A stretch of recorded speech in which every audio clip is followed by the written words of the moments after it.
Hey, it's Alex here. If you watch my other video, you're going to notice that it's really long and it's rambly.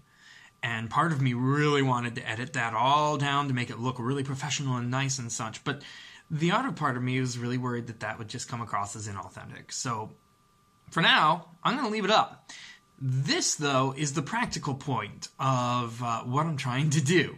So practically speaking, the way that this can help you, like, why do I need this in my business? Or why do I really want to do this aside from, like, the personal warm, fuzzy feelings that you can get? Because what I'm teaching gives you the power to be authentic. Authenticity right now is really what's going to make any person successful.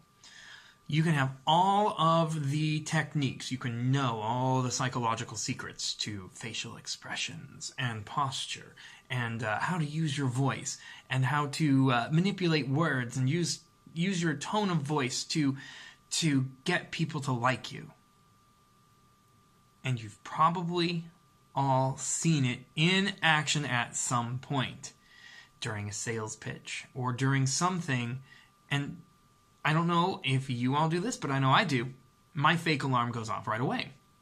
And it says, nope, that's fake. I want nothing to do with it. I will sit here politely and smile and nod, and you will never hear from me again.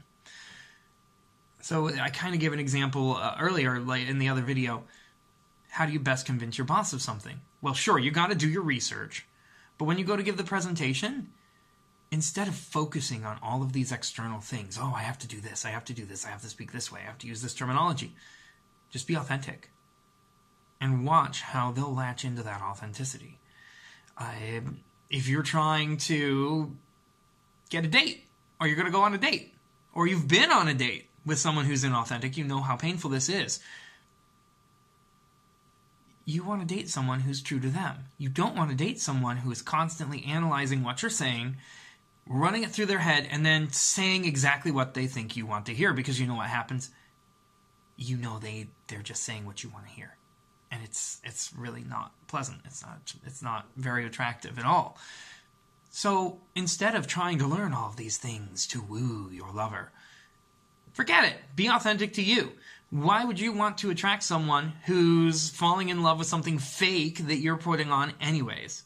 Better to be comfortable with yourself and have no judgments, and then have someone, if love is the option there, have them fall in love with you. Better to have your boss be impressed by who you are than by this facade that you've built up, because then you're going to have to keep that going, and that's exhausting. So that's really where I see the practical value, beyond just learning to silence and shut down that little voice that's judging you all the time. Or learning to just say, yeah, I know. And instead of taking that judging voice, turn it into a voice that helps. You know, you're speaking and, hey, you're saying you know a lot. You just said you know like 6 times. Oh, you're also saying like, and like putting in tons of this vocal clutter. Instead of letting that become a judgment and feel like, oh, I'm a horrible communicator, let it help you. Take that little voice and accept it and say, you know, I appreciate what you're doing here. I'm going to fix it because I want to. Not because you're telling me to, but because now that I'm aware of my vocal clutter, it's going to go away because I have the power to do it. So practically speaking, that's what I'd really like to offer. And I did it in, 4 minutes instead of 10. So there we go.